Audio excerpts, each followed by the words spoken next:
இன்னைக்கு தான் முதல்ல அறுவடை வெண்டங்காய் ஒடிச்சிட்டு இருந்தாங்களா, சரி நம்ம போய் ஹெல்ப் பண்ணலாம் அப்படின்னு சொல்லி நானும் போய் வெண்டங்காய் ஒடிச்சிட்டே இருந்தேன். அது எங்கன்னா நம்ம சித்தப்பா அவங்க காட்டில் தாங்க வெண்டங்காய் போட்டிருந்தாங்க. வர்றப்ப ஸ்டார்டிங்கில் நல்லா துளிர் விட்டு வரும்னு சொல்லி பார்த்தா, மே மழை இல்லாதனால கொஞ்சம் காஞ்ச மாதிரி தான் வந்துட்டு இருந்தது. அப்பயும் என்னதான் ட்ரிப்பில் தண்ணி விட்டாலும் பத்தாது இல்லைங்களா, மே மழை இருந்தால் தான் அது துளிர் விட்டு வர்றதுக்கு நல்லாவே இருக்கும். இன்றைக்கான ரேட் என்ன போகுதுன்னு சொல்லி தெரில. அன்னன்னைக்கு ரேட்டு எப்படி எப்படியோ அப்படி எப்படி தானுங்களா. அதனால் க்ளவுஸ் கொடுத்தாங்க. அது ரைட் சைடு க்ளவுஸ் இல்லை, லெஃப்ட் சைடு க்ளவுஸ் கொடுத்தாங்க. அதை போட்டுட்டு அப்படியே கண்ணாப்பினான்னு ஒடிச்சிட்டு இருந்தேன். கொஞ்சம் நேரத்தில் சரியாயிருச்சு.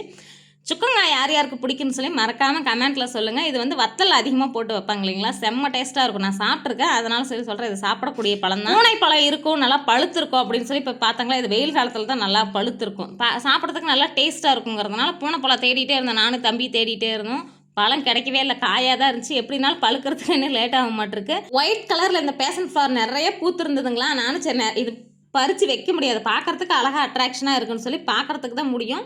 நம்ம தமிழில் வந்து ராக்கி பூ அப்படின்னு சொல்லி சொல்லுவாங்க. ராக்கி கட்டுறோம் பார்த்தீங்களா, அதே மாதிரி இருக்கிறதுனால இது வந்து ராக்கி பூன்னு சொல்லி சொல்லுவாங்க. இந்த பூக்கு வேறு ஏதாவது பேர் இருந்தால் மறக்காமல் கமெண்ட்டில் சொல்லுங்கள்.